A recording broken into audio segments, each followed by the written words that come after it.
How are the best e-commerce businesses seeing success with Google Ads today? I recently participated in a webinar with ProductHero, and of course, I had to share some of those juicy tidbits with you right here on the Inside Google Ads podcast. In this short presentation, I shared what e-commerce businesses need to do to maintain, optimize, and grow with Google Ads in 2026 and beyond. You're about to see and hear a recording of our practice run. If you would like to see the full webinar, including market trends shared by Johan Ferrand, I'll include the link for the full thing in the episode description. I'm your host, Jyll Saskin Gales. I spent 6 years working for big brands at Google, and now I work for you. This is Inside Google Ads, episode 104, e-commerce. Although it's true that Google Ads and PPC are constantly changing, the fundamentals remain remarkably unchanged. And so today I want to remind us first about some of the fundamentals that have not changed, but perhaps are more important than ever.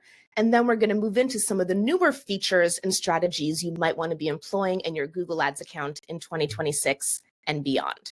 So first, we're going to talk about how you can ensure you're maintaining a strong data foundation in 2026 and beyond, because it has become more difficult, though no less important.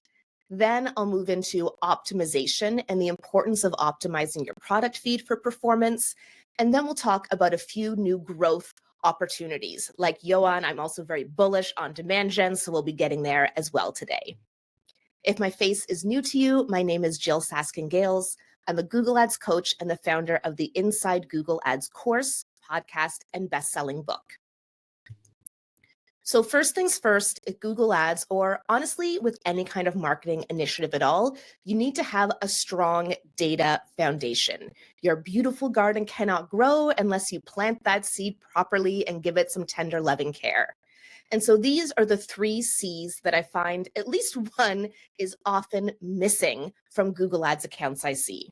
And to put that in context, as a Google Ads coach, I'm meeting one-on-one with business owners, marketers, agencies, 8 to 12 times every week.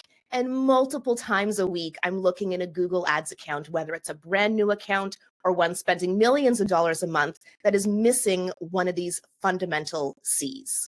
So first is conversion tracking. If you don't know if your ads are driving results and Google Ads doesn't know if it's driving results, you will not be able to drive sustainable results and grow. A common mistake I see people make is tracking multiple things as conversions when all they really want is a purchase. Or conversely, maybe you have a really small budget, you can only afford to drive a few purchases a month, and it's just not enough data to be able to drive the smart bidding algorithms, the optimization algorithms to drive sustainable results for your business. So implement conversion tracking, yes, but you want to make sure you have enough conversion data, enough signals to power your ads investment. If you consistently get less than 15 purchases a month, you might want to start tracking something called micro conversions, a step that happens before conversion in order to feed your bidding algorithms more data. And then conversely, let's say that you have 90 conversions a month or 900 conversions a month. You're going to want to make sure that that conversion tracking is properly implemented. You're bringing in dynamic values and using the most advanced form of target ROAS bidding to drive the best results for your business. So without conversion tracking, nothing else works. Now, perhaps you've had conversion tracking implemented in your account for more than a decade, but you're seeing fewer conversions today than you used to.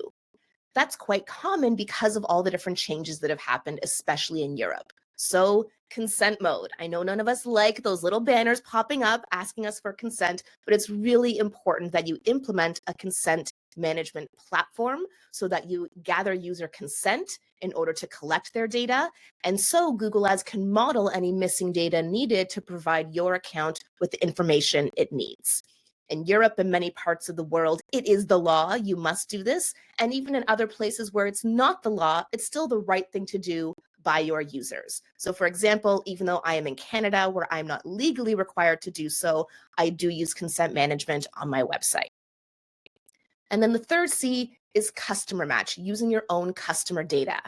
As Johan mentioned, a lot of the thresholds for this have lowered. You used to need 1,000 active matched records in order to show ads to your customer list. Now you just need 100 on many platforms. But even if you're not going to be showing ads to your customers, it's still beneficial to upload this list into your account. Your customer list just existing in your account is used as a signal for smart bidding. It's used as a signal for optimized targeting. That means if you're doing any kind of PMax or AI Max or broad match, the signals from your customer list will be used to drive better performance for you.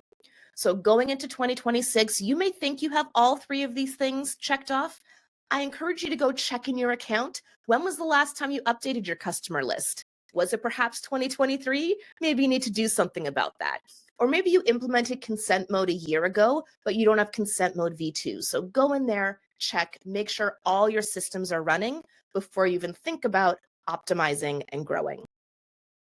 Now, once we have our data foundation in place, the next step is to optimize. And as an e-commerce business, most of the optimization you're doing, I would say, may not even happen in Google Ads.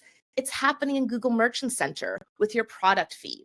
And so on screen here, I've put the 3 key parts of your product feed that you cannot ignore. Okay, so first is the product title. I see so many people taking their product feed straight out of Shopify, connecting it to Google Merchant Center into Google Ads and go. And you may be selling a beautiful necklace that you call the Jyll, or a beautiful hat that you call the Johan. But you know what? That's not telling people what they're searching for and answering their query. Is it the Jyll, or is it a rose gold 18-inch pendant with gemstone?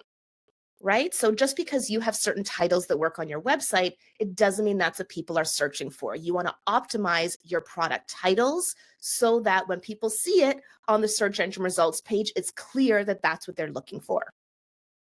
Next is an optional attribute called product type. This is something I only learned about recently, how important it is, but you want to make sure that you're categorizing your products according to product type so that Google can have a good understanding of what kind of products you're selling. Because again, it may not always be obvious just from the titles and descriptions. And then third, the product image with a shopping ad, whether you're placing it there via search, via demand gen, via display, via Performance Max. That image is the first thing people are going to see. You want to make sure it very clearly conveys what it is you're selling. Is it a single or a multi-pack? What does it come with? And you want it to stand out against all the other results next to yours that may be showing a similar or perhaps even the exact same product. Of course, ProductHero has great tools to help you with these, but if you have never opened Google Merchant Center before, if you have never looked at your feed, I encourage you to go check these 3 things first: your product title, product type, attribute, and then your product images. Because whether you're using a shopping campaign or a Performance Max campaign, you don't get to pick your keywords. Your queries that you match to are chosen for you from this information. You don't get to create your ad. Your ad is created for you from this information. So optimize that source information in your product feed in order to actually optimize your Google Ads campaigns and how your ads appear to end users. Now, once we have maintained our foundation, we've watered our plant nicely, it is ready to blossom and grow. And as we know, the only constant in Google Ads is change. There are so many new formats and channels to explore. Performance Max came out in 2022. And so at this point, I say Performance Max's endgame. At some point, the ideal scenario, in my experience, is to get to a place where Performance Max is working for you. Now, that being said, Performance Max is not necessarily the best choice for you today. Maybe you don't have the right data foundation in place yet, so Performance Max can't work properly. Maybe you don't have products that are appealing enough to the target audience you're trying to reach, so you don't have good engagement with your ads. Your job is to optimize your offer, your website, your feed, your imagery, so that Performance Max can work well for you. And of course, it needs the right data and signals in order to do so. If you have not yet tested Performance Max, if you've been holding back, I encourage you to give it a try this year. You need at least $50 a day for it to work, but now you get the same level of transparency in PMax that you get in search or shopping. Full asset reporting, full product reporting, full search term reporting, full channel reporting. So even if you can't control all these things, you can see exactly what it's doing and use that information to adjust your inputs accordingly. PMax is endgame. If it didn't work for you in 2023, now's the year to give it another shot. Next is demand gen. This is actually the newest campaign type in Google Ads, and it might just be my favorite. So if you've been scared of demand gen, you're not quite sure what it is, easiest way to think about it is meta ads on Google. If you advertise on Meta and it works well for you, demand gen will likely work well for you. And even if you don't advertise on Meta, but you want to experiment with reaching people who may not be actively searching right now, but could be interested in what you offer, demand gen is a great way to do that. Easiest way to get started with demand gen is to start with image-based ads.